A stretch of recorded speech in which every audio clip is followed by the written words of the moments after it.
Hello everyone, কি খবর সকলের? আশা করছি সকলে খুব ভালো আছো, সুস্থ আছো। তোমাদের মধ্যে একটা ভীষণ গুরুত্বপূর্ণ প্রশ্ন মনের মধ্যে কাজ করছে। সেই প্রশ্নটা কি? সেই প্রশ্নটা হচ্ছে, স্যার পোস্ট অফিসে যে জিডিএস যার ফর্ম ফিল আপ এখন চলছে, তার রেজাল্ট কবে আসবে? রেজাল্ট আমরা যদি গতবারের দিকটা দেখি, সেখান থেকে অ্যানালাইসিস করে আমরা বলবো, এবং সব থেকে মাথায় রাখার চেষ্টা করবে যারা পোস্ট অফিসে আবেদন করনি তারা দ্রুত আবেদন করে নাও। কারণ সব থেকে অল্প সময়ের মধ্যে যদি কারো চাকরি চায়, এর থেকে কম সময় আর হয় না।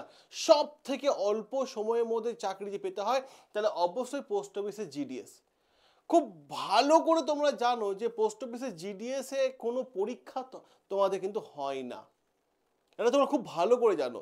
শুধুমাত্র মাধ্যমিককে তোমার টোটাল নাম্বারের ওপর, নাম্বারের যে পার্সেন্টেজ তার ওপরে কিন্তু এই যে মেরিট লিস্ট তৈরি হয়। আর এইটাই প্রথম প্রশ্ন তোমাদের, sir merit list, first merit list কবে আসবে? আমি তোমাদের একটা অথেন্টিক ওয়েতে বোঝানোর চেষ্টা করব, এবং এ টু জেড পুরো ডিটেলস আমি তোমাদের দেবো। ঠিক আছে, দেখো বিষয়গুলো কি কি বিষয় হয়। আমি তোমাদের শুরুতে বললাম না যে খুব অল্প সময়ের মধ্যে পোস্ট অফিসে মানে জয়নিং হয়ে যায়।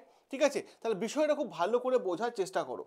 দেখো, এই যে তোমরা বলছো না মেরিট লিস্টের কথা, ঠিক আছে, মেরিট লিস্টের কথা খুব ভালো করে কয়েকটা পয়েন্ট বুঝো। মেরিট লিস্ট, ঠিক আছে, মেরিট লিস্ট পোস্ট অফিসে টোটাল কতগুলো মেরিট লিস্ট বেরোয় জানো? টোটাল মেরিট লিস্ট বেরোয় 6 থেকে 7খানা মেরিট লিস্ট বেরোয়। 6 থেকে 7টা মেরিট লিস্ট বেরোয়, ঠিক আছে, 6 থেকে 7টা।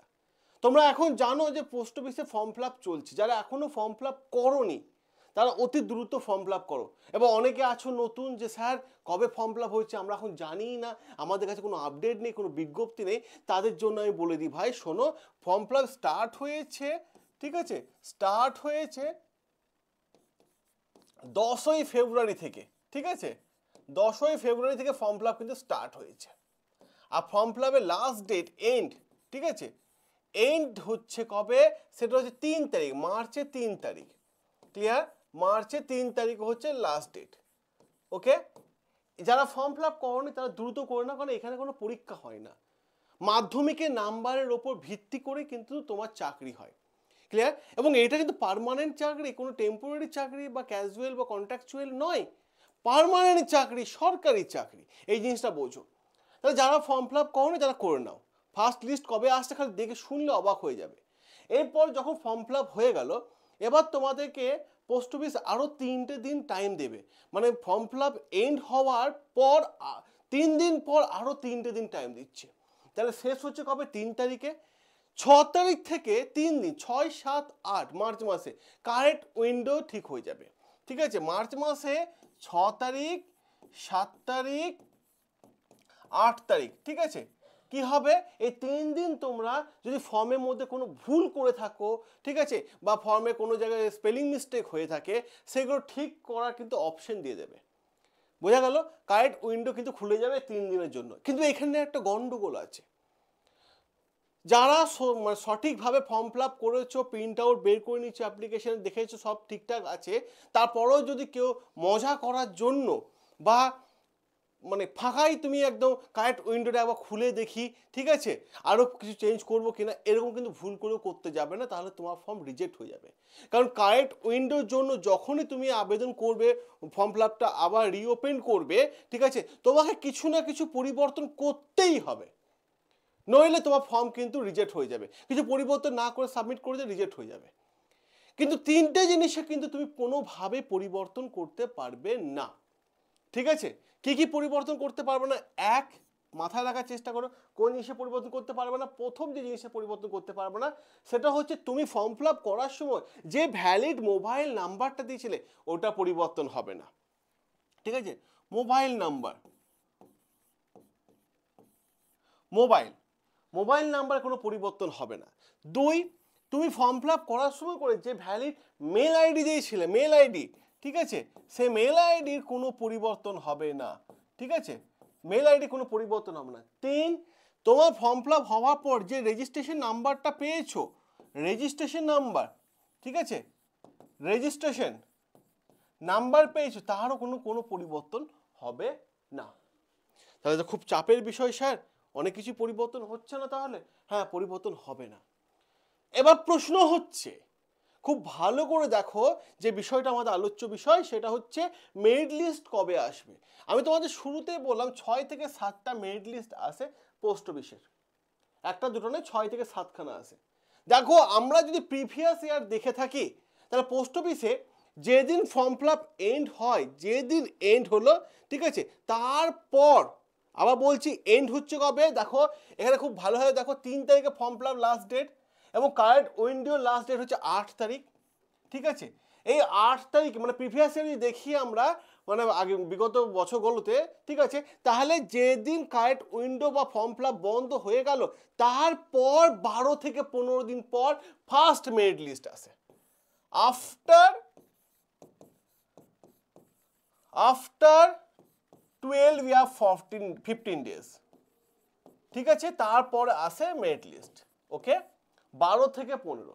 তাহলে আমি এটা বলতে পারি, যেহেতু 8 তারিখে তোমাদের কারেন্ট উইন্ডো বন্ধ হয়ে যাচ্ছে, ক্লোজ হয়ে যাচ্ছে, এরপর 8 থেকে 15 মানে আমি এইটুকু ধরতে পারি মার্চ মাসে, এই মার্চ মাসেই, ঠিক আছে, মার্চ মাসে, ঠিক আছে, 20 থেকে 27-এর মধ্যে, তোমার কি হবে, ডকুমেন্টস ভেরিফাই, মেরিট লিস্ট চলে আসবে, মেরিট লিস্ট চলে আসবে, ঠিক আছে, 20 থেকে 27-এর মধ্যে মেরিট লিস্ট চলে আসবে, ফার্স্ট মেরিট লিস্ট আসবে। যেটুকু মানে এটা কখন কোথাও কিন্তু বলে দেওয়া নেই, কোথাও বলে দেওয়া নেই যে আমি যে এটাও কনফিডেন্স সহকারে বলতে পারি না যে চলে আসবে এই ডেটের মধ্যে, কিন্তু প্রিভিয়াস ইয়ার যদি দেখি তাহলে কিন্তু এরকমই হয়েছে যে 15-20 দিন পরই কিন্তু ফার্স্ট মেরিট লিস্ট এসেছে। তো মনে হচ্ছে যে 20 থেকে, আমি পুরো অথেন্টিক ওয়েতে দেখবো ভাই জিনিসটা, যে 20 থেকে 27-এর মধ্যে কিন্তু তোমার মানে ফার্স্ট মেরিট লিস্ট আসবে। ধরো মনে করো 20 তারিখে আসলো, মনে করো 20 তারিখে আসলো, তারপর 15 দিন তোমাকে টাইম দেওয়া হবে কিসের জন্য, ডকুমেন্টস ভেরিফিকেশনের জন্য, তারপরেই তোমার জয়নিং। তাহলে আমি বলতে পারি মার্চ এপ্রিল মাসে তোমার জয়নিং হওয়ার সম্ভাবনা সব থেকে বেশি। আপডেট তো পোস্ট অফিস জানিয়ে দেবে, আমরা জাস্ট অনুমান করতে পারি, এবং এটা মানে আগের বারও হয়েছে বলে আমার এটা মনে হচ্ছে, ঠিক আছে, এরকম ভাবে হয়েছে। তাহলে এরপর 6 থেকে 7টা লিস্ট আসবে, আর ফার্স্ট মেরিট লিস্ট মাথায় রাখার চেষ্টা করো, কারা চান্স পাবে জানো তো, যারা মাধ্যমিকে 98 থেকে 99 পর্যন্ত পার্সেন্টেজ ছিল তারা, ঠিক আছে, এরপর কিন্তু কাট অফ ধীরে ধীরে নিচের দিকে আসবে, কারণ বলাও বুঝতেই পারছো 6 থেকে 7টা মেরিট লিস্ট আসবে। প্রথম মেরিট লিস্ট হয়নি, সেকেন্ড দেখবে, সেকেন্ড হয়নি থার্ড দেখবে, থার্ড হয়নি ফোর্থ দেখবে, ফোর্থ হয়নি ফিফথ দেখবে, এইভাবে কিন্তু দেখেছো। তাহলে এইটাই হচ্ছে আমাদের আলোচ্য বিষয়, যে থাম্বনেলে যে বিষয়টা লেখা আছে তারা সকলে বুঝতে পেরে গেছো। তোমরা যারা সরকারি চাকরি পরীক্ষার জন্য পড়াশোনা করছো, তারা খুব ভালোভাবে মাথায় রেখো, এই চ্যানেলটা তাদের জন্য যারা আর্থিকভাবে পিছিয়ে কোচিং নেওয়ার সামর্থ্য নেই। আমরা তাদেরকে বেস্ট টিচারের মাধ্যমে ক্লাস দিয়ে থাকি এই চ্যানেলে। সকাল 7টা থেকে রাত্রি 10টা পর্যন্ত সমস্ত সাবজেক্টে ফ্রি ক্লাস হয়, ঠিক আছে। অবশ্যই চ্যানেলটা সাবস্ক্রাইব করে নিও, যাদের ইচ্ছে আছে, যাদের সরকারি চাকরি করার ইচ্ছে তারা অবশ্যই সাবস্ক্রাইব করে নিও, আর যাদের টাকা পয়সা আছে তারা সাবস্ক্রাইব করার দরকার নেই। ক্লিয়ার? অবশ্যই সাবস্ক্রাইব করে নিও, ঠিক আছে। সকলে ভালো থেকো, সুস্থ থেকো, আর ভিডিওটা যদি মনে হয় যে ঠিকঠাক তথ্য পেয়েছো অবশ্যই লাইক ও শেয়ার করে দিও। টাটা।